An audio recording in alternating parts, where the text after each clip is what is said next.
Hello friends, मैं अंबिका कुमारी और आप देख रहे हैं लेट्स लर्न विथ अंबिका। आज हमारा प्रैक्टिस सेट नंबर 3 हम करने वाले हैं बीपीएससी तैयारी 3 के रिगार्डिंग। ये आपका 6 to 8, 9 to 10, 11 to 12 सबके लिए इंपॉर्टेंट है क्योंकि लेवल आपके अच्छे रहते हैं। काव्य शास्त्र में नहीं रखती क्योंकि 6 to 8 वाले विद्यार्थी भी हैं इसमें, पर कुछ मैं आपको काव्य शास्त्र के भी क्वेश्चन लास्ट में करवा दिया करूँगी, ठीक है, ताकि हर प्रकार के लेवल के बच्चे यहाँ पर देख पाएँ। हर जो जितने भी लोग एग्ज़ाम दे रहे हैं 11-12 का, वो भी यहाँ पर पार्टिसिपेट कर पाए। साथ ही साथ इन सभी एग्ज़ाम के लिए ये इक्वली इम्पॉर्टेंट है, ये भी बात आपको पता होना चाहिए। जितने भी लोगों के एग्ज़ाम में साहित्य और व्याकरण पूछा जाता है वहाँ के लिए आपका ये इम्पॉर्टेंट हो जाएगा। अब चलिए बात करें अगर हम, तो यहाँ पे 80 क्वेश्चंस आपके पूछे जाते हैं एग्ज़ाम में। ठीक उसी प्रकार से यहाँ पे भी आपको 80 क्वेश्चंस देखने को मिलेंगे, जिसमें हम व्याकरण के 40 क्वेश्चन रखेंगे और 40 क्वेश्चन साहित्य के। जितने भी लोग नए हैं उनके लिए मैं ये बातें रिपीट कर रही हूँ क्योंकि जो मेरे पुराने विद्यार्थी उनको पता है ये सभी बातें। तो 80 क्वेश्चन रहेगा यहाँ पे। और यहाँ पे देखिए गद्यांश बहुत ज़्यादा एग्जाम में पूछा जाता है, तो गद्यांश यानी कि पैसेज को मैं यहाँ पे नहीं रख रही हूँ क्योंकि पैसेज तो आप खुद से भी कर सकते हैं।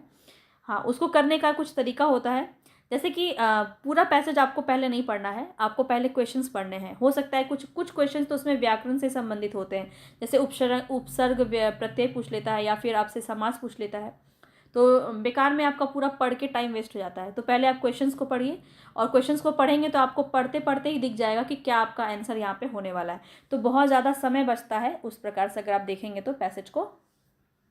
चलिए हम यहाँ पे स्टार्ट करते हैं। जितने भी लोग चैनल पर नए हैं सब्सक्राइब करके बेल आइकन ज़रूर दबा लीजिएगा, तभी मेरे वीडियोस की नोटिफिकेशन आप तक पहुँच पाएंगे। और पसंद आने पर लाइक और शेयर ज़रूर कर दीजिएगा। इतना कर देंगे तो मुझे बहुत हेल्प मिल जाएगी, तो ज़रूर से ज़रूर आप लोग शेयर कीजिए, ज़्यादा से ज़्यादा लोगों तक पहुँचाइए।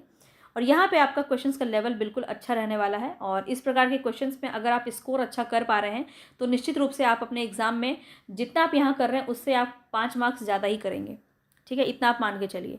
तो जितना क्वेश्चन आपका एग्ज़ाम में पूछा जाता है ना, जिस प्रकार से पूछा जाता है, जिस प्रकार से आपका एनालिसिस के थ्रू यहाँ पे क्वेश्चन बनाए जा रहे हैं, जिस प्रकार से आपके क्वेश्चन पिछली बार पूछे गए थे, उसी पैटर्न पर आधारित आपके क्वेश्चन पूछे जा रहे हैं, ठीक है। तो चलिए हम स्टार्ट करते हैं। कंठ तालव्य दीर्घ स्वर वर्ण की बात की जा रही है, उदाहरण बताना है आपको यहाँ पे कौन सा हो जाएगा। तो स्वर का विभाजन आपने पढ़ा होगा वर्णमाला में, मैंने आपको बहुत ही डिटेल में वर्णमाला करा रखा है। अगर आपने नहीं किया है, अगर आपको समझ में नहीं आ रहा है तो आप ज़रूर वहाँ से देख सकते हैं। पूरी थ्योरी क्लास का मैं आपको लिंक दे दूँगी डिस्क्रिप्शन बॉक्स में, जहाँ से आप व्याकरण के कोई भी टॉपिक को देखना चाहें तो देख सकते हैं। अब यहाँ पे मैं बात करूँ, कंठ तालव्य दीर्घ स्वर की बात की जा रही है, तो स्वर का विभाजन आपने देखा होगा। तो कंठ तालव्य के अंदर आता है आपका ए और अय, ठीक है, तो इसलिए यहाँ पे आपका ऑप्शन नंबर 3 सही हो जाएगा, ठीक है। थोड़ा सा मैं अगर आपको बता दूँ तो यहाँ पे देखिए कंठोष्ठ की अगर हम बात करें, कंठोष्ठ, ठीक है, कंठोष्ठ की अगर हम बात करें तो कौन से हो जाएंगे, ओ और औ। ये डिटेल में मैं आपको यहाँ पे नहीं बताने वाली हूँ क्योंकि यहाँ पे बहुत सारे क्वेश्चंस हैं, फिर आपकी वीडियो बहुत लंबी हो जाएगी और फिर आप खुद ही नहीं देखोगे। ओष्ठ की मैं बात करूँ तो ओष्ठ में आप सभी को पता है ऊ और बड़ी ऊ की मात्रा ये लग जाती है। अ और अ आपका किसके अंदर आता है, कंठ में आता है, ठीक है, कंठ में आता है। इसके अलावा मैं बात करूँ तालु में आपका छोटी ई बड़ी ई की मात्रा आती है, मूर्धा में आपका री आता है। इस प्रकार से आपके सारे क्वेश्चंस बन जाएंगे। अगर आप पूरा टॉपिक समझ लेंगे, पूरा डिटेल में आप थ्योरी क्लास को देख लेंगे तो आप बहुत आसानी से क्वेश्चन को कर पाएंगे, बहुत ही ईजी लगेगा आपको ये सारा चीज़। चलिए अब हम आगे बढ़ते हैं। भारत में बोलने वालों के आधार पर भारोपीय परिवार का प्रतिशत आपको बताना है। अब यहाँ पे देखिए भारत के अकॉर्डिंग बताना है आपको, ठीक है। तो ये मैं आपको जब आपको भाषा परिवार में आपको करवा रही थी, भाषा विज्ञान मैंने आपको पूरा डिटेल में करवाया हुआ है, तो वहाँ पे मैंने आपको ये सभी चीज़ें बता रखी हैं। यहाँ बताएंगे राइट ऑप्शन आपका क्या हो जाएगा, ऑप्शन नंबर 2 यहाँ पे आपका सही हो जाएगा, 73%। अगर विश्व के अकॉर्डिंग पूछा जाए, विश्व के अकॉर्डिंग पूछा जाए कि भारोपीय परिवार का कितना प्रतिशत है जो बोलने वाला है, तो क्या हो जाएगा आपका 45%, ठीक है। और भारत के उपलक्ष्य में पूछा जाए तो 73%।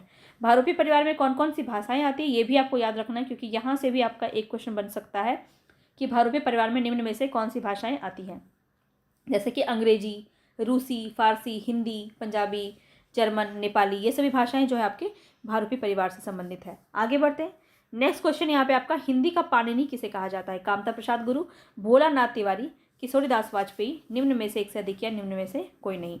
यहाँ पे आपका राइट ऑप्शन हो जाएगा ऑप्शन नंबर 1, ठीक है, कामता प्रसाद गुरु बिल्कुल सही हो जाएगा। अगर मैं बात करूँ किशोरीदास वाजपेयी की, तो इनकी एक रचना है ब्रजभाषा का व्याकरण, इनकी एक रचना है ब्रजभाषा का व्याकरण, ठीक है, ब्रजभाषा का व्याकरण। जो इम्पॉर्टेंट है वो थोड़ा सा मैं आपको ब्रीफ आपको मैं बता देती हूँ। तो ब्रज भाषा का व्याकरण इनकी एक रचना है जिसको अंबिका प्रसाद वाजपेयी जी ने क्या कहा है कि व्याकरणों का व्याकरण कहा है। तो ये भी आपसे एक क्वेश्चन पूछ लेता है, तो ध्यान में रखेंगे। भाषा की हिंदी भाषा की उत्पत्ति हुई है किससे हुई है? वैदिक संस्कृत, लौकिक संस्कृत, सौरसेनी अपभ्रंश, निम्न में से एक से अधिक या निम्न में से कोई नहीं। बताएंगे। बहुत ही अच्छा क्वेश्चन है और निश्चित रूप से आपसे भी ये प्रश्न करने में समर्थ हो रहे होंगे क्योंकि मैं सभी कुछ आपको बता चुकी हूँ पहले ही। तो ये आपको बताना है। यहाँ पे राइट ऑप्शन हो जाएगा आपका सौरसेनी अपभ्रंश, ऑप्शन नंबर 3। नेक्स्ट क्वेश्चन है यहाँ पे आपका,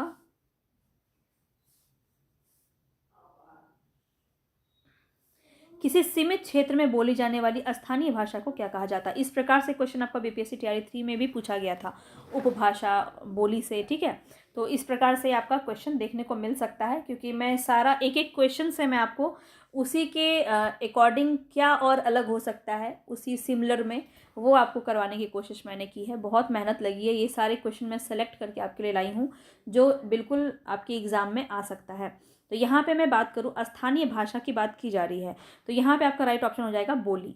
ठीक है, बोली को हम इसके अंतर्गत ला सकते हैं, ये बात आपको ध्यान में रखना है। सौरसेनी अपभ्रंश में आपकी कौन कौन सी भाषाएं आती हैं वो सभी बातें आपको याद रखनी है। पश्चिमी हिंदी, राजस्थानी, पहाड़ी, गुजराती, ये सब आपके सौरसेनी अपभ्रंश में आती हैं। ये बात आपको ध्यान में रखना है क्योंकि बहुत ज़्यादा वहाँ से क्वेश्चन बन जाता है आपका। ठीक है, चलिए आगे बढ़ते हैं नेक्स्ट क्वेश्चन पे। निम्नलिखित में से नाम धातु क्रिया कौन सी नहीं है? बताएंगे। बतियाना, अपनाना, गरमाना, समझाना, निम्न इनमें से कोई नहीं। बताएंगे। यहाँ पे राइट ऑप्शन क्या हो जाएगा? नाम धातु क्रिया बहुत अच्छा आपको पूछा जा सकता है, तो यहाँ से आपको ध्यान में रखना है। तो याद रखिए कि जो संज्ञा या विशेषण से बनती है उसे हम नाम धातु कहते हैं। तो यहाँ पे आपका कौन सा हो जाएगा? यहाँ पे देखिए अपनाना, अपनाना जो है वो आपका संज्ञा नहीं है ना ही विशेषण है, ये क्या है? आपका सर्वनाम है। ठीक है, तो सर्वनाम से जो आपका प्रत्यय लगाया गया है, ना प्रत्यय लगा के यहाँ पे अपनाना बनाया गया है, तो ये नाम धातु क्रिया के अंतर्गत नहीं आएगा। ध्यान रखिए, ये क्वेश्चन काफ़ी ज़्यादा पूछा जाता है, इसीलिए मैंने इसको डाल दिया है। ठीक है, तो ये बात आपको ध्यान में रखना है। आगे बढ़ते हैं। नेक्स्ट क्वेश्चन है, निम्नलिखित में से कौन सी प्रेरणार्थक क्रिया है? उठना, पढ़ना, सुनना, एक से अधिक या इनमें से कोई नहीं। प्रेरणार्थक क्रिया की बात की जा रही है। तो यहाँ पे अगर हम बात करें तो यहाँ पे कोई भी आपका यहाँ पे राइट ऑप्शन नहीं है। ऑप्शन नंबर ई आपका सही हो जाएगा, निम्न में से कोई नहीं। क्योंकि यहाँ पे अगर हम बात करें उठना का क्या होना चाहिए था यहाँ पे, अगर यहाँ पे होता आपका उठाना तो आपका प्रेरणार्थक क्रिया हो जाता। पढ़ाना अगर होता तो आपका प्रेरणार्थक क्रिया हो जाता। सुनाना अगर होता तो भी आपका प्रेरणार्थक क्रिया के अंदर हो जाता। अगर हम इसी का द्वितीय प्रेरणार्थक क्रिया के अंदर जाएंगे तो उठवाना, पढ़वाना, सुनवाना, इस प्रकार से हो जाता। तो याद रखिए ये जो आपके दिए गए हैं ये आपके प्रेरणार्थक क्रिया के अंदर नहीं आएंगे। तो ये सभी बातें आपको ध्यान में रखनी है। चलिए आगे बढ़ते हैं नेक्स्ट क्वेश्चन पे। ओह मेरा सिर फटा जा रहा है, वाक्य में बताएंगे। प्रश्नवाचक है, आज्ञावाचक है, विस्मयवाचक है, निम्न में से एक से अधिक या निम्न में से कोई नहीं। बहुत ही ईजी क्वेश्चन कहेंगे, लेकिन इस प्रकार के क्वेश्चन आपके पूछे जा सकते हैं, तो ध्यान रखिएगा। यहाँ पे राइट ऑप्शन हो जाएगा आपका विस्मयवाचक। थर्ड ऑप्शन आपका बिल्कुल सही हो जाएगा। आगे बताइए नेक्स्ट क्वेश्चन में, निम्नलिखित में से संयुक्त वाक्य का चयन कीजिए। जो मनुष्य विद्वान होता है उसका सभी सम्मान करते हैं, जो परिश्रम करता है वही आगे बढ़ता है। मैं कश्मीर गया था और वहाँ से फल ले आया, निम्न में से एक से अधिक या निम्न में से कोई नहीं। यहाँ पे अगर मैं बात करूँ तो एक ही है जो आपका संयुक्त वाक्य के लायक है, यहाँ पे ऑप्शन नंबर 3। बाकी के दो आपके मिस्र के अंदर आ जाएंगे। चलिए आगे बढ़ते हैं नेक्स्ट क्वेश्चन पे। प्रयोग के अनुसार बताइए सर्वनाम के कितने भेद होते हैं? प्रयोग के अनुसार सर्वनाम के कितने भेद होते हैं? जो आपने पढ़ाए होते तो उतने ही हैं, लेकिन आपको बस खेलने के लिए आपसे इस प्रकार से क्वेश्चन पूछ लिया जाएगा। तो याद रखिए यहाँ पे आपका राइट ऑप्शन क्या हो जाएगा? 6। कितने होते हैं? 6 भेद होते हैं सर्वनाम के। कौन कौन से होते हैं? तो पुरुषवाचक सर्वनाम, निजवाचक सर्वनाम, निश्चयवाचक, अनिश्चयवाचक, संबंधवाचक सर्वनाम और प्रश्नवाचक सर्वनाम। ठीक है, चलिए आगे बढ़ते हैं नेक्स्ट क्वेश्चन पे। कौन सा शब्द विशेषण के अंदर आएगा? सोना, रक्त, चचेरा, निम्न में से एक से अधिक या फिर कोई नहीं। बताएंगे। यहाँ पे राइट ऑप्शन आपका क्या हो जाएगा? तो याद रखिएगा यहाँ पे जो आपका राइट ऑप्शन होगा वो होगा चचेरा। ठीक है, थर्ड ऑप्शन आपका बिल्कुल सही हो जाएगा। नेक्स्ट क्वेश्चन है यहाँ पे, उसने कविता पढ़ी होगी। वाक्य का काल क्या है बताएंगे। आसन भूत है, पूर्ण भूतकाल है, संदिग्ध भूतकाल है, निम्न में से एक से अधिक या निम्न में से कोई नहीं। पिछले बार भी आपका काल से क्वेश्चन बहुत ज़्यादा पूछा गया था, तो ध्यान रखिए यहाँ पे इस प्रकार के क्वेश्चन आपके पूछे जा सकते हैं, बहुत ही इंपॉर्टेंट है। और यहाँ पे जो आपका राइट ऑप्शन होगा वो हो जाएगा संदिग्ध भूतकाल। ठीक है, उसने कविता पढ़ी होगी, पढ़ी होगी, पता नहीं अब तक पढ़ रहे होगे या क्या, संदिग्ध है यहाँ पे, कुछ क्लियर नहीं है, तो यहाँ पे आपका संदिग्ध भूतकाल के अंदर चला जाएगा। चलिए आगे बढ़ते हैं। विशेषण पद का परिचय देते समय क्या बताना आवश्यक नहीं होता है। तो वही विशेषण पद का जब हम परिचय देते हैं तो यहाँ पे क्या आवश्यक नहीं है ये आपको बताना है। विशेष ये नहीं आवश्यक है, क्रिया या फिर लिंग, एक से अधिक ऑप्शन सही है या इनमें से कोई नहीं बताएंगे।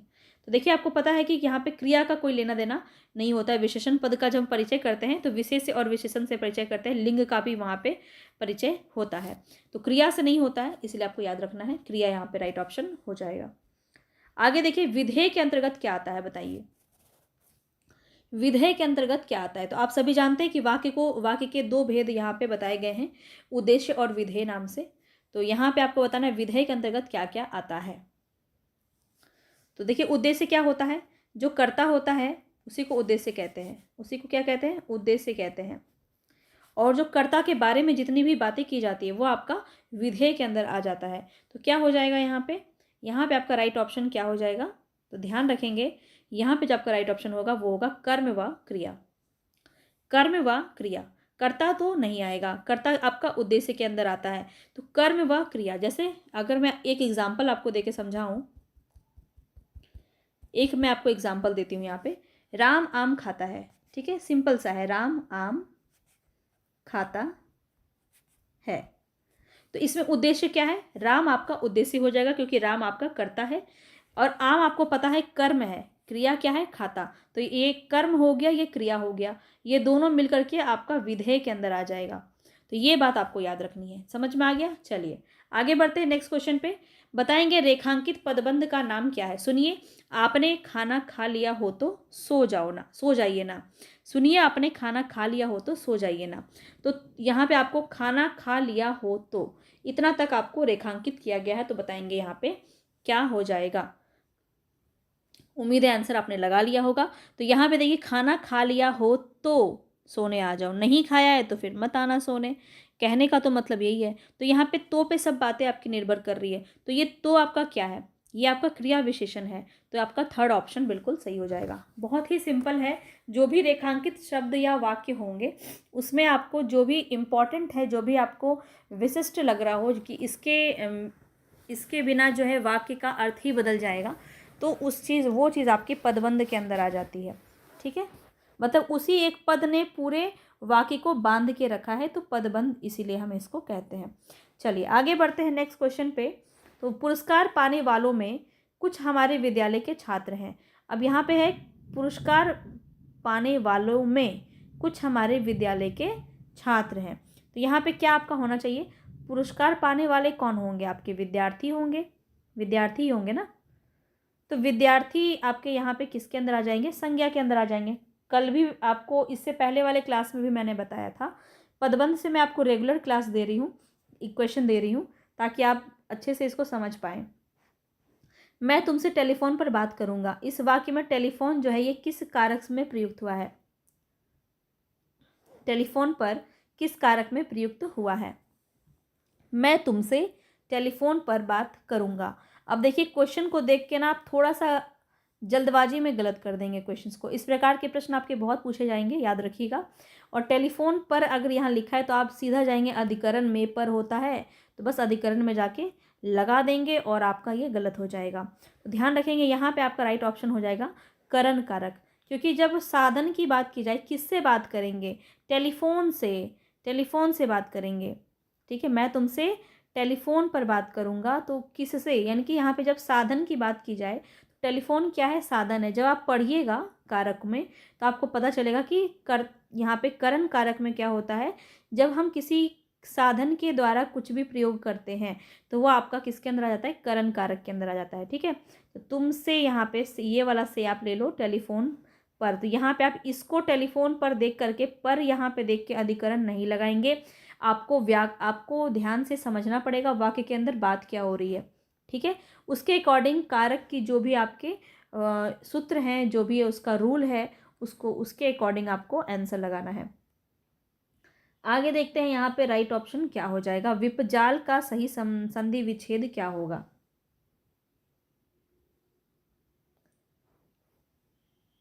तो यहाँ पे बताइए, बहुत ही इंपॉर्टेंट क्वेश्चन है, झटका भी लग सकता है आपको। विपत जाल होगा, विपद जाल होगा, विपह जाल होगा, निम्न में से एक से अधिक ऑप्शन सही है या फिर निम्न में से कोई नहीं। तो यहाँ पे जो आपका राइट ऑप्शन होगा वो हो जाएगा ऑप्शन फोर्थ, निम्न में से एक से अधिक। कैसे होगा, तो विपत जाल भी सही है और विपद जाल भी सही है, दोनों ही सही हैं। क्योंकि आपका जो रूल है, सूत्र है, वो क्या कहता है कि ये जो द है आपका, ये ज में परिवर्तित हो जाता है। तो विपत जाल हो या विपद जाल हो, दोनों ही आपका अगर हो जाए ऑप्शन में तो सही होगा, ठीक है। चलिए, नीचे दिए गए शब्द में प्रयुक्त संधि भेद का सही विकल्प चुनना है। अत्यंत का संधि क्या हो जाएगा। अति अंत से बनेगा आपका अत्यंत। और आपको पहले ही बताया है, बहुत ही ईजी सा है कि य के व के आपके आगे में जो आधा वर्ण होता है वो आपका किस में होता है, यन में होता है। तो इसको देखते ही आप लगा देंगे यहाँ पे राइट ऑप्शन, ऑप्शन नंबर 2 यन हो जाएगा यहाँ पे। चलिए आगे बढ़ते हैं। नेक्स्ट क्वेश्चन है यहाँ पे हमारा, अन्वय शब्द में संधि विच्छेद क्या होगा। अन्वय में क्या होगा, अनुधन व्यम, अनुधन अय, अन्न धन अय, निम्न में से एक से अधिक या निम्न में से कोई नहीं। तो यहाँ पे जो आपका राइट ऑप्शन होगा वो होगा अनुधन अय, ठीक है। सेकेंड ऑप्शन आपका बिल्कुल सही हो जाएगा। चलिए आगे बढ़ते हैं नेक्स्ट क्वेश्चन पे। मतदाता में कौन सा समास है बताएंगे। मतदाता, बताइए यहाँ पे आपका राइट ऑप्शन क्या हो जाएगा, ठीक है। तो अपना मत देने वाला अपना मता क्या हो जाएगा, तत्पुरुष समास के अंदर चला जाएगा। थर्ड ऑप्शन आपका बिल्कुल सही हो जाएगा। चलिए आगे देखते हैं, निम्नलिखित शब्दों में तत्सम शब्द कौन सा होगा बताएंगे। दिवस, पहरा, आंसू, निम्न में से एक से अधिक। अच्छा, यहाँ पे एक टाइप करना भूल गई हूँ, चलिए इसको मैं यहाँ पे लिख देती हूँ, निम्न में से कोई नहीं, निम्न में से कोई नहीं, ठीक है। चलिए बताएंगे यहाँ पे दिवस, पहरा, आंसू क्या होगा आपका राइट ऑप्शन। तो याद रखिए तत्सम शब्द पूछा जा रहा है, तो यहाँ पे दिवस हो जाएगा आपका तत्सम शब्द, ठीक है। पहरा और आंसू आपका तद्भव के अंदर आ जाएगा। चलिए आगे बढ़ते हैं। नेक्स्ट क्वेश्चन है यहाँ पे आपका अजिर। अजिर शब्द का अर्थ क्या होगा। शरीर, आंगन, जरावस्था, निम्न में से एक से अधिक या निम्न में से कोई नहीं। तो यहाँ पे आपका राइट ऑप्शन क्या हो जाएगा। तो याद रखिए बहुत ही ज़्यादा इम्पॉर्टेंट है, बहुत ज़्यादा इम्पॉर्टेंट है इसका क्वेश्चन। जिन्होंने सही कर दिया उन्हें मैं सैल्यूट करती हूँ, सैल्यूट, ठीक है। आप अपने तरफ से क्लैप कर लेना, क्लैप योर हैंड्स, है ना, अगर इस क्वेश्चन का आंसर आपने सही दे दिया तो। अजिर शब्द का अर्थ सही बताना है। शरीर, आंगन, जरावस्था, निम्न में से एक से अधिक या निम्न में से कोई नहीं। यहाँ पे जो आपका राइट ऑप्शन होगा वो हो जाएगा, देखिए इसका अर्थ, इसका राइट ऑप्शन हो जाएगा निम्न में से एक से अधिक। क्यों, क्योंकि शरीर का भी आपका अर्थ अजिर होता है और आंगन का भी अर्थ आपका अजिर होता है। ध्यान रखेंगे, बहुत पूछा जाता है इस प्रकार क्वेश्चन, और यही सारे ऐसे क्वेश्चन हैं जो आपको 5 ऑप्शन में फंसा देंगे। शाखा मृग पर्यायवाची किसका है बताइए। शाखा मृग मोर का है, बंदर का है, बिल्ली का है, एक से अधिक ऑप्शन सही है या फिर इनमें से कोई नहीं। तो यहाँ पे जो आपका राइट ऑप्शन होगा वो हो जाएगा ऑप्शन नंबर बी, ठीक है, बंदर। ध्यान रखिए बी आपका बिल्कुल सही हो जाएगा। बंदर का ये पर्यायवाची है शाखा मृग, ठीक है। चलिए आगे बढ़ते हैं। नेक्स्ट क्वेश्चन है, निम्नलिखित विकल्पों में आपको चुनना है सही अर्थ वाला विकल्प। पायस और पावस में बताएंगे। पायस का अर्थ क्या होता है, पावस का अर्थ क्या होता है। तो यहाँ पे आपका राइट ऑप्शन क्या हो जाएगा। पाना, पैर, पाना, वर्षा, खीर, वर्षा ऋतु, निम्न में से एक से अधिक या निम्न में से कोई नहीं। तो पायस की बात करें तो पायस मतलब होता है खीर और पावस मतलब होता है वर्षा ऋतु। तो यहाँ पे आपका राइट ऑप्शन ऑप्शन नंबर 3 हो जाएगा। चलिए आगे बढ़ते हैं। नेक्स्ट क्वेश्चन है, कुटिल का विलोम क्या होगा। कुटिल का विलोम क्या होगा। जटिल, रूढ़, ऋजु, निम्न में से एक से अधिक या निम्न में से कोई नहीं। कुटिल का आपको बताना है। और यहाँ पे आपका राइट ऑप्शन हो जाएगा ऋजु। ठीक है, ऋजु बिल्कुल सही हो जाएगा। अब यहाँ पे अगर मैं बात करूँ ऋजु की, तो ऋजु को हम वक्र भी इसका कहते हैं, वक्र भी इसका विलोम होता है। ठीक है, वक्र, वक्र भी इसका विलोम होता है, ध्यान रखिएगा, इंपॉर्टेंट है। सुषुप्ति का विलोम क्या होगा? सुषुप्ति का विलोम क्या होगा आपको बताना है।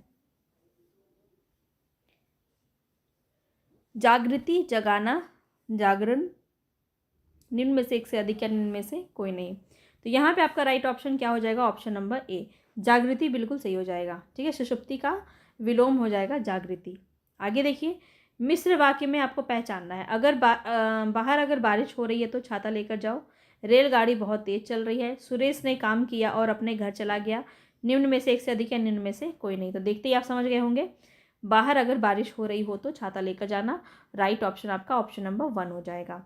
आगे बढ़ते हैं नेक्स्ट क्वेश्चन पे। वर्तनी की दृष्टि से आपको बताना है शुद्ध शब्द क्या हो जाएगा? अंत्याक्षरी, सौंदर्यता, आशीर्वाद, निम्न में से एक से अधिक या निम्न में से कोई नहीं। तो यहाँ पे आपको बताना है कौन सा शुद्ध है, वर्तनी की दृष्टि से कौन सा शुद्ध है, ये आपको बताना है। और यहाँ पे अगर मैं बात करूँ तो कोई भी शुद्ध नहीं है। और यहाँ पे 5th ऑप्शन आपका सही हो जाएगा, निम्न में से कोई नहीं। तो ईमानदारी से आपको बताना है कि आप कितने क्वेश्चंस के आंसर सही कर पा रहे हैं। अंत्याक्षरी की मैं बात करूं तो ये किस प्रकार से लिखा जाएगा? आधा न और आधा त होता है अंत्याक्षरी। ठीक है, तो इस प्रकार से ये लिखा जाता है, ध्यान रखिएगा। और सौंदर्यता जैसा कोई शब्द नहीं होता है, सुंदरता होता है। सुंदरता होता है या फिर सौंदर्य होता है। ठीक है, सौंदर्यता नहीं होता है। आशीर्वाद तो सबको पता होगा, आशीर्वाद इस प्रकार से लिखा जाता है आपका आशीर्वाद। ठीक है, तो श में जो है आपका दीर्घ ई की मात्रा लगती है, याद रखेंगे, जो आपका यहाँ पे गलत है। आगे बढ़ते हैं। वर्तनी की दृष्टि से आपको एक और बताना है। इस प्रकार से आपको 5 से 6 क्वेश्चन, 6 जो आपके वर्ड हैं वो आपको सही मिल गए। त्योहार, पड़ोसी, प्रतिनिधि, दंपति, बताएंगे कौन सा शुद्ध शब्द है यहाँ पे? तो यहाँ पे आपका शुद्ध शब्द है दंपति। त्योहार की बात करें तो य में आपका एक ही मात्रा लगता है, त्योहार इस प्रकार से लिखाता है। ठीक है, पड़ोसी की बात करें तो इसमें क्या गलती है? नीचे बिंदु नहीं दिया हुआ है, इस प्रकार से आपका पड़ोसी होता है। प्रतिनिधि की बात करें तो प्रतिनिधि में कैसे होना चाहिए? प्रतिनिधि इस प्रकार से होना चाहिए था। ध के ऊपर भी आपका छोटी ई की मात्रा लगती है, तो ये आपको याद रखना है। दंपति बिल्कुल सही है, ये भी आपको याद रखना है, पूछा जा सकता है इस प्रकार से। जंगल में लगने वाली आग को क्या कहते हैं? बताइए। बाड़ाग्नि, दावाग्नि, जठराग्नि, निम्न में से एक से अधिक या निम्न में से कोई नहीं। बताएंगे यहाँ पे आपका राइट ऑप्शन क्या हो जाएगा? तो यहाँ पे अगर मैं बात करूँ तो जंगल में लगने वाली आग की हम बात करें तो राइट ऑप्शन हो जाएगा आपका दावाग्नि। ठीक है, दावाग्नि जो है वो हो जाएगा। जठराग्नि क्या होता है? जो पेट के अंदर जो आग लगती है ना, भूख की आग, पेट की आग क्या कहते हैं? जठराग्नि कहते हैं। ये सब आपको याद रखना है। आगे बढ़ते हैं। नेक्स्ट क्वेश्चन है यहाँ पे, जिसकी आशा ना की गई हो, वाक्यांश के लिए प्रयुक्त शब्द एक शब्द कौन सा होगा? निराशा, जिसकी आशा ना की गई हो, निराशा। अप्रत्याशित, उपेक्षा, निम्न में से एक से अधिक या निम्न में से कोई नहीं। तो यहाँ पे आपका जो राइट ऑप्शन है वो हो जाएगा अप्रत्याशित। निराशा जिन्होंने भी लगाया वो गलत हो जाएगा। ठीक है, यहाँ पे आपका ऑप्शन नंबर 2 सही हो जाएगा। और यही सब एग्ज़ाम में दिमाग थोड़ा ज़्यादा चलता है, अगर प्रैक्टिस की कमी होती है तो दिमाग थोड़ा सा ज़्यादा चलता है और हम डी ऑप्शन लगा के आ जाएंगे। तो चलिए आगे बढ़ते हैं नेक्स्ट क्वेश्चन पे। रेडियो में किसी कार्यक्रम के आरंभ और अंत की सूचना देने का कार्य किसके माध्यम से होता है? समाचार, उद्घोषणा, साक्षात्कार, विज्ञापन, इनमें से कोई नहीं। तो यहाँ पे आपका राइट ऑप्शन क्या हो जाएगा? ऑप्शन नंबर 2 उद्घोषणा हो जाएगा यहाँ पे। ठीक है,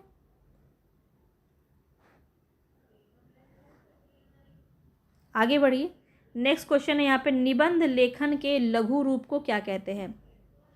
क्या कहते हैं? आलेख, विज्ञापन, रिपोर्ट, फीचर, इनमें से कोई नहीं। इस प्रकार के क्वेश्चन भी आपके 3 से 4 क्वेश्चन पूछे गए हैं इस टॉपिक से, तो ये भी मैं आपको धीरे धीरे करवाऊंगी। जैसे कि आपका पूछा गया था, अधिसूचना से क्वेश्चन आपका बना था, प्रारूप से क्वेश्चन बनता है, तो याद रखिए ये सारे भी बहुत इंपॉर्टेंट हैं। तो निबंध लेखन के लघु रूप को क्या कहते हैं? आलेख कहते हैं। ए ऑप्शन यहाँ पे आपका सही हो जाएगा। चलिए आगे बढ़ते हैं। नेक्स्ट क्वेश्चन है, जो विषय वस्तु या परिस्थिति अस्थायी भावों को उद्दीप्त करे अर्थात तेजी प्रदान करे, उसे क्या कहते हैं? बताएंगे? अनुभाव, उद्दीपन विभाव, आलंबन विभाव, निम्न में से एक से अधिक या निम्न में से कोई नहीं। बहुत ज़्यादा इंपॉर्टेंट है। रस में आपका सिर्फ अस्थायी भाव से क्वेश्चन अब नहीं पूछता है। क्वेश्चन आपके बनते हैं अवयव से, क्वेश्चन बनते हैं जो आपके विभाव, अनुभाव, संचारी भाव और अस्थायी भाव, ये चार आपके अवयव होते हैं रस के, और यहाँ से क्वेश्चन बहुत बनता है। तो ये आपको बहुत अच्छे से डिटेल में रस की पूरी क्लास आपको देख लेनी चाहिए। थ्योरी क्लास एग्ज़ाम से पहले ज़रूर देख लेना अगर आपने अभी तक नहीं देखा है तो। ठीक है, अब यहाँ पे हम बात करें तो ये उद्दीपन विभाव है। ठीक है, उद्दीपन विभाव है, उद्दीप्त कर रहा है ना, यहाँ पे क्या कर रहा है? उद्दीप्त कर रहा है, तो ये उद्दीपन विभाव के अंदर चला जाएगा।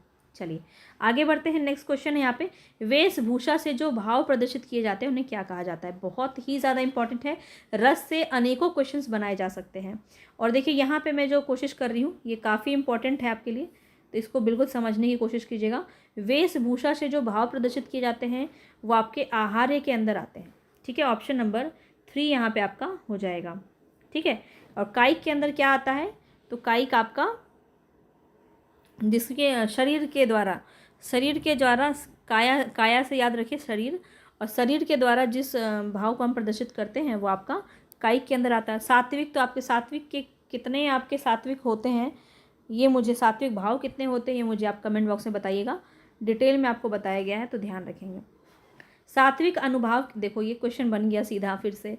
तो सात्विक अनुभाव कितने प्रकार के होते हैं? मुझे याद भी नहीं था कि ये क्वेश्चन मैंने डाला हुआ है। चलिए बताइए, सात्विक अनुभाव कितने प्रकार के होते हैं? 12, 8, 6, निम्न में से एक से अधिक या निम्न में से कोई नहीं? बताइएगा। यहाँ पे जो आपका राइट ऑप्शन होगा वो होगा 8। ठीक है, बहुत ही ज़्यादा इंपॉर्टेंट है, बहुत ज़्यादा इंपॉर्टेंट है, इसको बिल्कुल ध्यान में रखिए। सात्विक अनुभाव कितने होते हैं? 8 होते हैं। कौन कौन से होते हैं? तो स्तंभ, स्वेद, स्वरभंग, लिख दूँ क्या? लिख देती हूँ, इसको एक बार देख लो क्योंकि यहाँ से क्वेश्चन बन सकता है आपका। स्तंभ, ठीक है, स्तंभ हो जाएगा। उसके बाद क्या होगा? स्वेद, जो पसीना होता है। पसीना भी सात्विक भाव है, पसीना को आप रोक नहीं सकते हैं ना, सात्विक रूप से आते हैं। स्वेद हो गया। स्वरभंग, स्वरभंग। इसके बाद वेपथु, वेपथु, वेपथु को ही क्या कहते हैं? कंपन कहते हैं, मतलब जब शरीर कांपने लगता है, तो ये भी आपके बस का चीज़ नहीं, ये भी सात्विक भाव होता है। वैवर्ण्य, वैवर्ण्य जो है जिसको रंग उड़ जाना कहते हैं। और अश्रुपात, अश्रुपात, अश्रुपात हो जाएगा रोमांच, और आपका एक हो जाएगा प्रलय। ये 8 आपके सात्विक भाव हैं, इसको याद रखिएगा, बहुत इंपॉर्टेंट है। और भरत मुनि ने नाट्यशास्त्र में भावों की संख्या कितनी मानी है? 49 मानी है, ये भी आपको ध्यान में रखना है। भरत मुनि ने कितनी मानी है? 8। देखिए यहाँ पे कौन कौन से हैं, देखिए 49 मानी है पूरी। भावों की संख्या पूछा जाए भरत मुनि के द्वारा तो 49 हो जाएगा, जिसमें 8 कौन से हैं? 8 है आपके स्थायी भाव, ठीक है। 8 है सात्विक, जो अभी हमने देखा, सात्विक अनुभाव, सात्विक अनुभाव। और 33 जो है वो संचारी भाव है, संचारी भाव, संचारी भाव। एक क्वेश्चन और बन जाता है कि इन्होंने क्या नहीं माना है, तो याद रखिएगा अस्थाई भाव को इन्होंने नहीं माना है, ठीक है। तो ये सभी क्वेश्चन यहाँ से बन जाते हैं। नेक्स्ट यहाँ पे करुण रस का स्थायी भाव क्या होगा? करुण रस का स्थायी भाव शोक, रति, निर्वेद, कौन सा हो जाएगा? शोक। ये ऑप्शन यहाँ पे आपका सही हो जाएगा। आगे बढ़िए, नेक्स्ट क्वेश्चन है ओज गुण का संबंध किस रस से नहीं है? किस रस से नहीं है ये आपको बताना है। तो वीर, रौद्र, विभत्स, ये तीनों से ही है। तो यहाँ पे तो आपका 5th ऑप्शन सही हो जाएगा कि किसी से ऐसा कोई नहीं है जिससे ओज संबंध नहीं है। ओज गुण में आपका ये तीनों आता है, वीर, रौद्र और विभत्स भी आता है, ठीक है। 5 ऑप्शन आपका 5th सही हो जाएगा। चलिए आगे बढ़ते हैं। कौन सा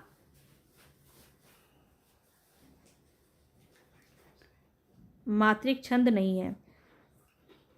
अर्धसम मात्रिक छंद यहाँ लिखना चाहती होंगी मैं, गलत हो गया है, अर्धसम मात्रिक छंद। ठीक है, जो PDF मैं आपको दूंगी उसमें ये सही कर दूंगी। ठीक है, अर्धसम मात्रिक छंद होगा। ठीक है, अर्धसम मात्रिक छंद कौन सा नहीं है? दोहा, सोठा, बरवे, निम्न में से एक से अधिक या निम्न में से कोई नहीं। यहाँ पे आपका राइट ऑप्शन क्या हो जाएगा? ऑप्शन नंबर 5 सही हो जाएगा, क्योंकि ये तीनों ही आपके अर्थसम मात्रिक छंद के अंदर आते हैं, आप सभी को पता है। और किसके कितने जो है यहाँ पे हो जाएंगे ये मुझे आप बताइएगा। ठीक है, दोहा के अंदर कितने होते हैं, सोठा के अंदर कितने होते हैं, बरवे के अंदर कितने छंद मात्रिक कितने मात्राएं होते हैं, ये आप मुझे बताएंगे। चलिए आगे बढ़ते हैं, कमेंट बॉक्स में ज़रूर बताइएगा। रहीमन पानी राखिए बिन पानी सब सून, पानी गए ना उबरे मोती मानुष चुन। इस पंक्ति बताना है छंद क्या प्रयोग हुआ है? दोहा, चौपाई, गीतिका, इनमें से एक से अधिक या इनमें से कोई नहीं। बताएंगे यहाँ पे आपका राइट ऑप्शन क्या हो जाएगा। ध्यान रखिए दोहा के अंदर है ये, तो दोहा, ये चौपाई, दोहा के अंदर आ जाएगा छंद। नेक्स्ट क्वेश्चन है,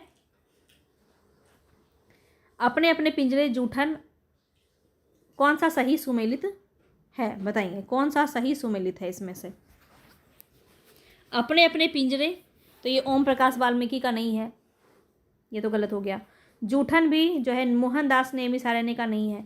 अब अपनी धरती अपने लोग, अपनी धरती अपने लोग, तो ये क्या विराम विलास शर्मा का है? बिल्कुल, तो थर्ड ऑप्शन आपका सही हो जाएगा। बसेरे से दूर जो है वृंदावन लाल वर्मा का नहीं है। अब मैं बात करूं अगर, तो अपने अपने पिंजरे ये किसका है? मोहनदास। ठीक है, मोहनदास का है, मोहनदास नेमिसारण्य का है। और जूठन किसका है? ओम प्रकाश वाल्मीकि का है। और बसेरे से दूर जो है ये हरिवंश राय बच्चन का है। किसका है? हरिवंश राय बच्चन का है। याद रखिएगा, ये बहुत ज़्यादा इंपॉर्टेंट है, पूछा जाता है। आगे बढ़िए, आलोक पर्व निबंध के रचनाकार कौन है? विद्यानिवास मिश्र, हजारी प्रसाद द्विवेदी, प्रभाकर माचवे। अब देखिए हमारा जो है यहाँ पे व्याकरण खत्म हो चुका है, साहित्य की तरफ हम बढ़ गए हैं, और यहाँ पे आपको हम साहित्य के क्वेश्चंस करवाएंगे। प्रभाकर माचवे, निम्न में से एक से अधिक या निम्न में से कोई नहीं है, तो यहाँ बताएंगे कौन सा सही हो जाएगा। तो यहाँ पे जो आपका राइट ऑप्शन हो जाएगा वो हो जाएगा आलोक पर्व, ऑप्शन 2, हजारी प्रसाद द्विवेदी। ठीक है, चलिए आगे बढ़ते हैं। प्रशासन के अनुसार निम्नलिखित निबंध संग्रह का सही अनुक्रम बताना है आपको। तो इस प्रकार से प्रश्न आपका क्रम से बिल्कुल पूछा जाएगा। बताएंगे कुटज, आलोक पर्व, अशोक के फूल, विचार और वितर्क, सभी आपके हजारी प्रसाद द्विवेदी की निबंध संग्रह हैं। बताएंगे यहाँ पे राइट ऑप्शन क्या हो जाएगा।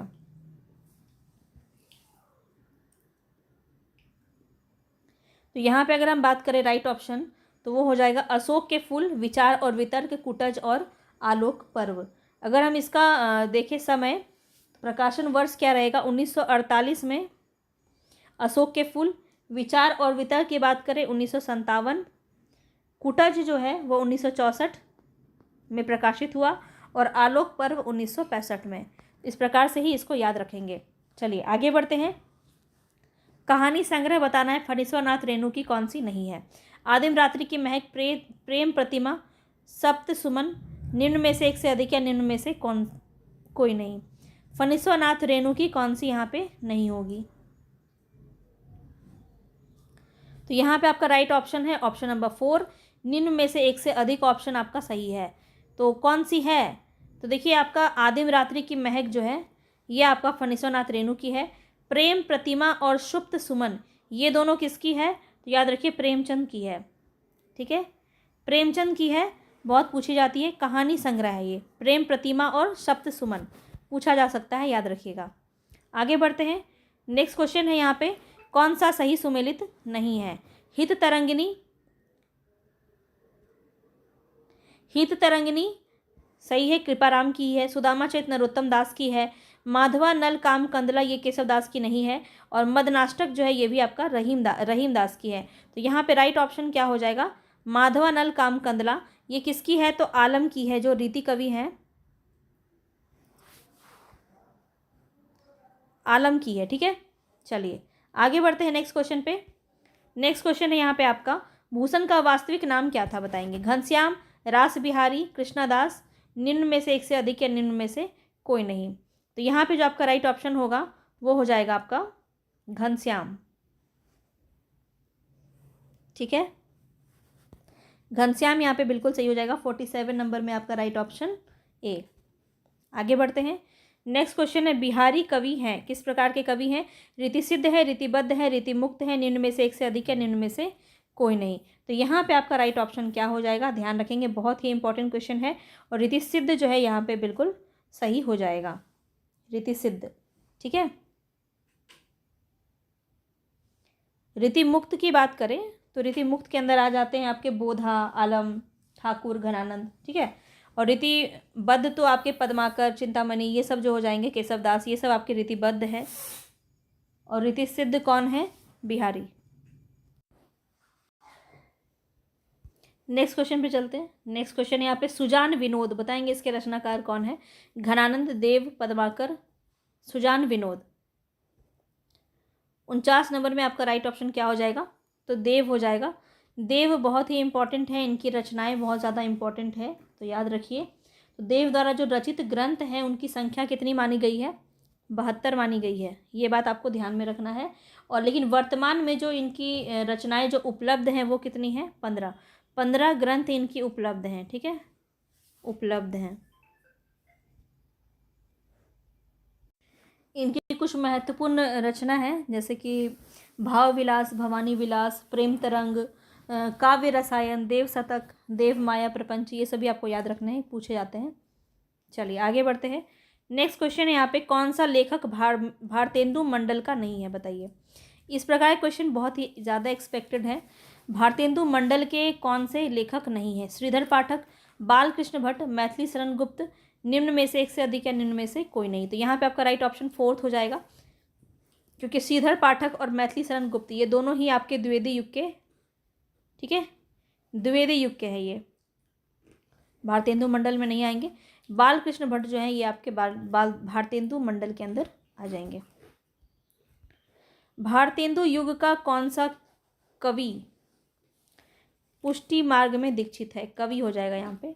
ठीक है, कवि पुष्टि मार्ग में दीक्षित है। बालकृष्ण भट्ट, भारतेंदु हरिश्चंद्र, प्रताप नारायण मिश्र, निम्न में से एक से अधिक या निम्न में से कोई नहीं। तो यहाँ पे आपका राइट ऑप्शन हो जाएगा भारतेंदु हरिश्चंद्र। ये जो है ये पुष्टि मार्ग से दीक्षित है। ठीक है, चलिए आगे बढ़ते हैं नेक्स्ट क्वेश्चन पे। नेक्स्ट क्वेश्चन है, कौन सी रचना श्रीधर पाठक की नहीं है? जगत सच्चाई सार, कश्मीर सुषमा, गंगा अवतरण, निम्न में से एक से अधिक या निम्न में से कोई नहीं। देखिए, जगत सच्चाई सार और कश्मीर सुषमा ये दोनों ही रचना श्रीधर पाठक की है। और बात किया जाए अगर गंगा अवतरण की, तो ये श्रीधर पाठक की रचना नहीं है। किसकी है? जगन्नाथ दास रत्नाकर की है। ठीक है, किसकी है? जगन्नाथ दास रत्नाकर की है। ठीक है, इतनी बात ध्यान में रखेंगे। चलिए आगे बढ़ते हैं। नेक्स्ट क्वेश्चन है यहाँ पे, जन्म काल के अनुसार बताएंगे कौन सा कवियों का क्रम यहाँ पे सही है? ये देखिए, आपके भारतेंदु मंडल के ही रचनाकार हैं सभी, और यहाँ पे क्रम से पूछा जा रहा है। तो बद्री नारायण चौधरी प्रेमघन, प्रताप नारायण मिश्र, भारतेंदु हरिश्चंद्र, जगमोहन सिंह। भारतेंदु हरिश्चंद्र, प्रताप नारायण मिश्र, जगमोहन सिंह, बद्री नारायण चौधरी प्रेमघन। बताएंगे यहाँ पे कौन सा सही हो जाएगा? तो ध्यान रखिए, यहाँ पे जो आपका राइट ऑप्शन होगा वो हो जाएगा ऑप्शन 3।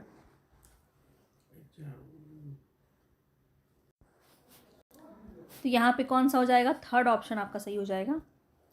इसको अगर हम समय देखें तो सबसे पहले तो देखिए भारतेंदु हरिश्चंद्र ही हो जाएंगे। 1850 से इनका समय माना जाता है, 1885।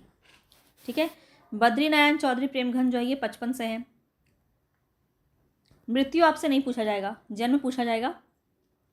तो देखिए भारतेंदु हरिश्चंद्र 1850, फिर 55 में आपके बद्रीनारायण चौधरी प्रेमघन। प्रताप की बात करें तो फिर 56 में है ये। फिर जगमोहन जो है ये आपके 57 में है। तो कितना इजी है याद रखना। 50 में भारतेंदु हरिश्चंद्र, 55 में बद्री नारायण चौधरी प्रेमघन, 56 में प्रताप नारायण मिश्र और जगमोहन 57 में। चलिए आगे बढ़ते हैं। तुलसीदास के गुरु कौन थे? बताइए। रामानंद, नरहरियानंद, रामानुजाचार्य, या फिर निम्न में से एक से अधिक, या कोई भी नहीं। तो यहाँ पे जो आपका राइट ऑप्शन हो जाएगा वो हो जाएगा नरहरि दास। नरहरि दास को ही नरहरिया दास भी कहते हैं, ये बात आपको पता होगा। चलिए आगे बढ़ते हैं नेक्स्ट क्वेश्चन पे। केशव को कठिन काव्य का प्रेत किसने कहा? विश्वनाथ प्रसाद मिश्र ने, विजय पाल सिंह ने, रामचंद्र शुक्ल ने, निम्न में से एक से अधिक ऑप्शन सही है, या फिर कोई भी नहीं। तो यहाँ पे मैं अगर बात करूँ, रामचंद्र शुक्ल बिल्कुल आपके राइट ऑप्शन हो जाएंगे। देखिए एग्जाम में बीपीएससी की अगर मैं बात करूँ तो देखा जा रहा है कि बहुत ज़्यादा ये रामचंद्र शुक्ल पर फोकस कर रहे हैं। रामचंद्र शुक्ल ने पिछली बार पूछा गया था कि जो सिद्ध की भाषा है वो क्या है, या फिर सिद्ध को उन्होंने जो है साहित्य का रूप ही नहीं माना है, तो इस प्रकार से इन्होंने क्वेश्चन बनाया था। पूछा जा सकता है केशव के बारे में, पूछा जा सकता है विद्यापति के बारे में इन्होंने क्या राय रखी है। तो ये सभी क्वेश्चंस बनते हैं, बहुत इंपॉर्टेंट है, याद रखिएगा। तो केशव यहाँ पे रामचंद्र शुक्ल के अनुसार चिंतामणि जो है वो रीतिकाल के उन्होंने प्रथम रचना उन्होंने माना है, प्रथम प्रवर्तक माना है, ठीक है, चिंतामणि को। अगर मैं बात करूँ तो विश्वनाथ प्रसाद मिश्र ये जो हैं, और नगेंद्र और कौन हो जाएंगे, गणपति चंद्रगुप्त।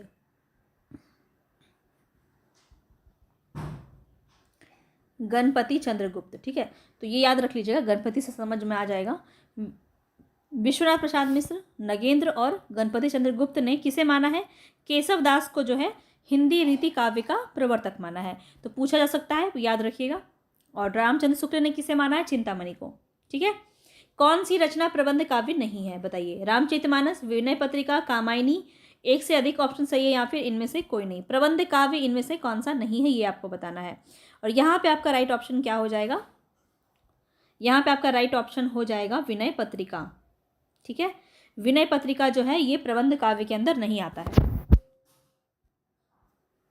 चलिए आगे बढ़ते हैं। वल्लभाचार्य का वेदांत सूत्र पर लिखा गया प्रसिद्ध ग्रंथ बताना है आपको, कौन सा होगा। ये सारे क्वेश्चंस मैं ऑलरेडी आपको करवा चुकी हूँ।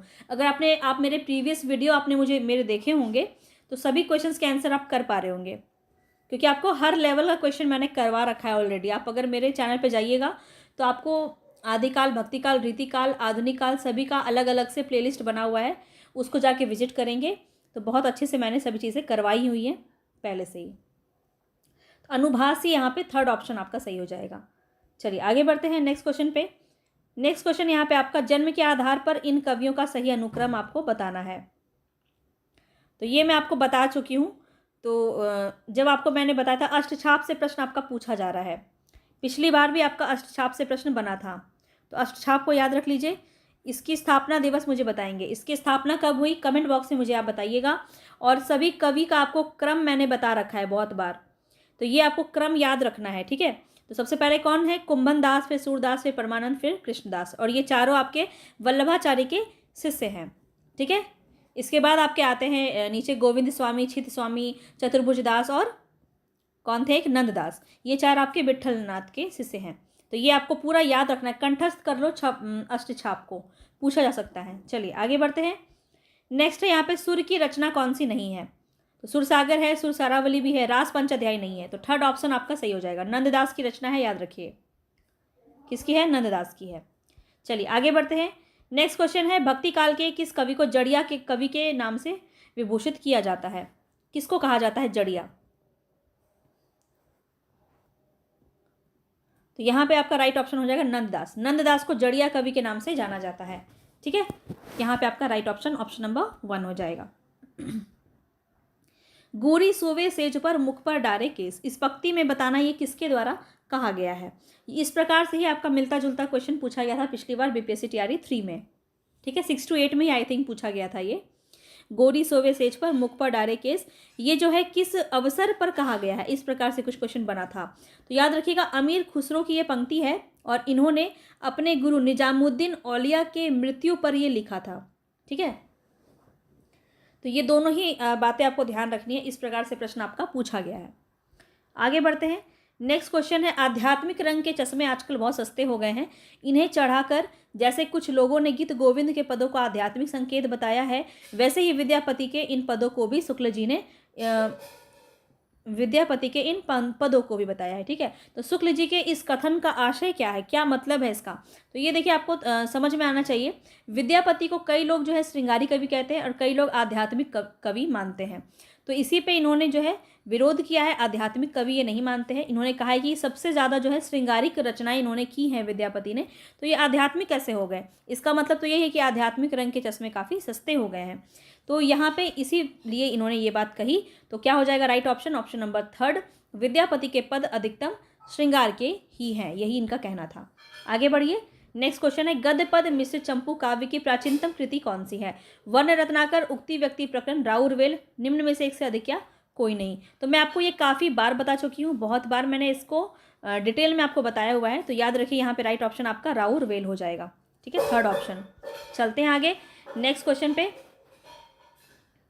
नेक्स्ट क्वेश्चन यहाँ पे, गोरखनाथ की साधना पद्धति क्या है। ब्रजयानी, हठ योग साधना, सम्यक साधना, निम्न में से एक से अधिक या निम्न में से कोई नहीं। बहुत ही ध्यान रखना कि इस प्रकार के क्वेश्चन बनेंगे। और यहाँ पे आपका राइट ऑप्शन है हठ योग साधना।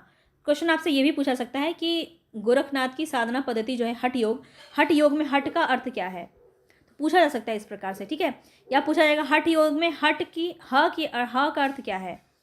तो ह का अर्थ होता है सूर्य और ठ का अर्थ होता है चंद्रमा। ठीक है, चंद्रमा, इन दोनों के योग से ही हठ योग साधना बना है। तो प्रश्न आपका बना दिया जाएगा, तो इसको आप याद रखिए। पाहुड़ दोहा ग्रंथ के रचनाकार कौन है बताएंगे। जोइंदू, राम सिंह, धनपाल। तो पाहुड़ दोहा राम सिंह की रचना है, ऑप्शन नंबर 2 याद रखेंगे। चलिए आगे बढ़ते हैं। नेक्स्ट क्वेश्चन है, मैं हिंदुस्तान की तूती हूँ, और ये जो कथन है बहुत पूछा जाता है, किसका है बताएंगे। लल्लू लाल, इंसाल्लाह खां, अमीर खुसरो। तो यहाँ पे आपका राइट ऑप्शन हो जाएगा अमीर खुसरो। ये अपने आप को तूतीय हिंद की उपाधि इन्होंने दी हुई है। चलिए आगे बढ़ते हैं। देसिल बनना, देसिल जन्ना सब जन मिठा, देसिल बनना सब जन मिठा। तो यहाँ पे देशी भाषा की तरफ, देसी भाषा के मिठास का वर्णन किन्होंने कहा है, किस रचनाकार की ये पंक्ति है, ये मुझे बताना है।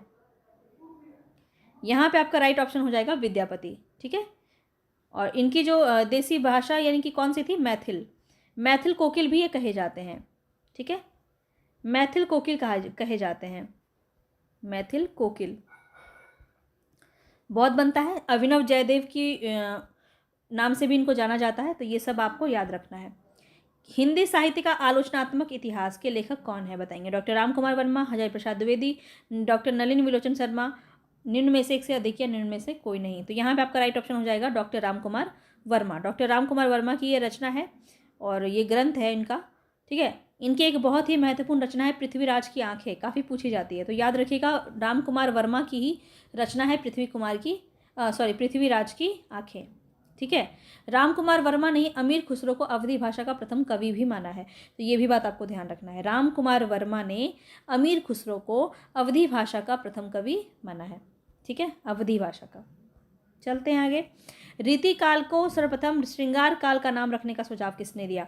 तो ये तो बहुत ही ज़्यादा इजी क्वेश्चन है आपका, राइट ऑप्शन विश्वनाथ प्रसाद मिश्र। काफ़ी बार ये क्वेश्चन आपका पूछा गया। देखिए श्रृंगार का, देखिए यहाँ पे टाइपिंग में कोई मुझे ऑप्शन नहीं मिला, तो मुझे इसी प्रकार से लिखना पड़ा। लेकिन श्रृंगार का जो आपकी वर्तनी है शुद्ध, वो आपकी श्रृंगार इस प्रकार से होगी। ठीक है, ये नहीं लगेगा, ध्यान रखेंगे, इस प्रकार से होगी। चलिए आगे बढ़ेंगे। मीराबाई की उपासना पद्धति क्या है। सखा भाव की, पुष्टि मार्ग की, माधुर्य भाव। देखिए इस प्रकार से प्रश्न बने हैं आपके, तुलसीदास के ऊपर बना था जो कि दास्य भाव है। तो याद रखिए यहाँ पे माधुर्य भाव हो जाएगा मीराबाई की उपासना पद्धति। नेक्स्ट क्वेश्चन है, हालावाद के प्रतिष्ठित कवि कौन है। नरेश मेहता, हरिवंश राय बच्चन, शमशेर बहादुर सिंह, निम्न में से एक से अधिक या निम्न में से कोई नहीं। तो याद रखिएगा यहाँ पे आपका राइट ऑप्शन क्या हो जाएगा, तो यहाँ पे हो जाएगा हरिवंश राय बच्चन जो है हालावाद के प्रतिष्ठित या प्रयोक्ता भी कह सकते हैं, प्रवर्तक कह सकते हैं हालावाद के, कौन हो जाएंगे, हरिवंश राय बच्चन। तो ये सभी बातें आपको ध्यान में रखना है। सुमित्रानंदन पंत की कौन सी काव्य संग्रह नहीं है। पल्लव, ग्रंथि, गुंजन, निम्न में से एक से अधिक। ओहो क्या हुआ है आज मुझे, निम्न में से कोई नहीं, ये मैं लिखना ही भूल गई। निम्न में से कोई नहीं। तो यहाँ पे आपको बताना है राइट ऑप्शन क्या हो जाएगा। तो 72 में आपका राइट ऑप्शन हो जाएगा ऑप्शन नंबर ई, यानी कि 5th ऑप्शन आपका सही हो जाएगा। क्योंकि देखिए पल्लव, ग्रंथि, गुंजन ये तीनों ही रचना है सुमित्रानंदन पंत की। ठीक है, चलिए आगे बढ़ते हैं। प्रगतिवाद आंदोलन के सैनिक रूप का उल्लेख किस साहित्यकार ने किया है? प्रगतिवाद आंदोलन का उल्लेख बताएंगे सैनिक रूप में किन्होंने किया है? तो याद रखिएगा मुक्ति बोध ने किया है। ठीक है, सेकंड ऑप्शन आपका बिल्कुल सही हो जाएगा। चलते हैं आगे नेक्स्ट क्वेश्चन पे। नेक्स्ट क्वेश्चन है यहाँ पे, तुम्हें सौंपता हूँ किसकी काव्य रचना है? तुम्हें सौंपता हूँ किसकी काव्य रचना है? नागार्जुन, शमशेर बहादुर सिंह, त्रिलोचन। तो यहाँ पे याद रखिएगा ये राइट ऑप्शन आपका त्रिलोचन हो जाएगा यहाँ पे। ठीक है, याद रख लो, तुम्हें सौंपता हूँ, क्या सौंपता हूँ? त्रिलोचन। लोचन यानी आंखें, तुम्हें सौंपता हूँ। याद करने के लिए जस्ट बोल रही हूँ ताकि आपको याद रह जाए। मार्क्सवादी चिंतन से प्रभावित हिंदी की प्रमुख साहित्य परंपरा है। मार्क्सवादी चिंतन से प्रभावित कौन सी है? नई कविता, प्रयोगवाद, प्रगतिवाद। यहाँ पे राइट ऑप्शन हो जाएगा आपका प्रगतिवाद। आगे बढ़ते हैं। वैद्यनाथ मिश्र किस कवि का वास्तविक नाम है? धूमिल, मुक्तिबोध, नागार्जुन, निम्न में से एक से अधिक या निम्न में से कोई नहीं। बताएंगे वैद्यनाथ मिश्र। तो याद रखिएगा देखिए आपका वास्तविक नाम से क्वेश्चन बहुत ज़्यादा बनता है। तो वैद्यनाथ मिश्र तो किसका है?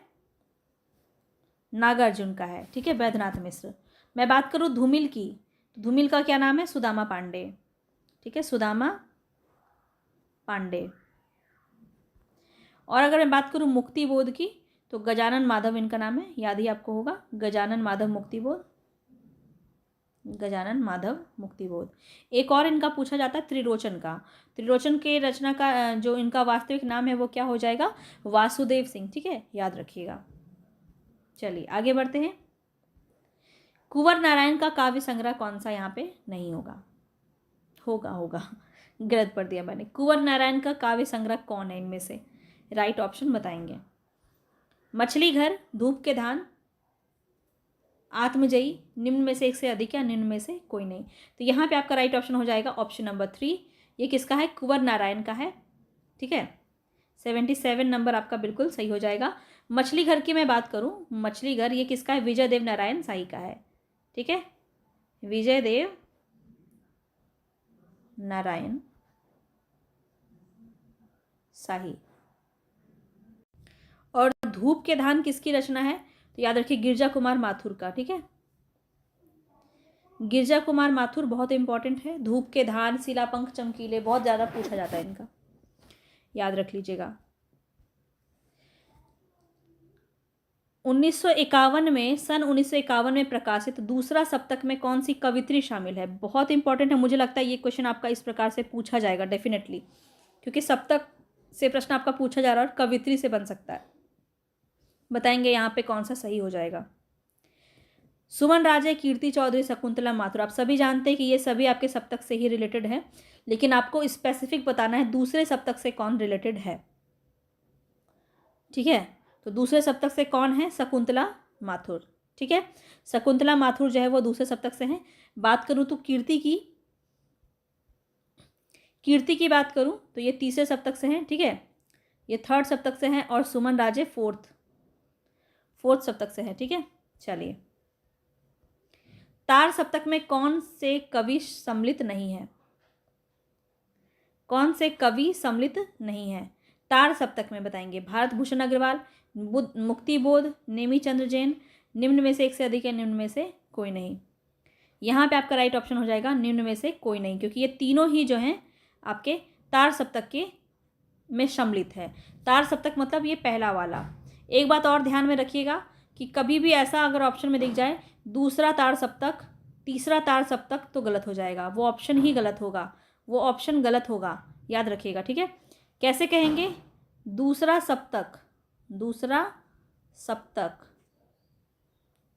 तार सप्तक नाम नहीं है। ठीक है, तार सप्तक सिर्फ एक ही है जो पहला वाला है। ठीक है, उसके बाद दूसरा सप्तक, तीसरा सप्तक, चौथा सप्तक, इस प्रकार से नाम है, ये भी आपको याद रखना है। नेक्स्ट क्वेश्चन है यहाँ पे, इनमें से कौन नकेनवादी रचनाकार नहीं है? आज का अंतिम क्वेश्चन है, बताएंगे नलिन विलोचन शर्मा, केदारनाथ सिंह, नरेश, निम्न में से एक से अधिक या निम्न में से कोई नहीं।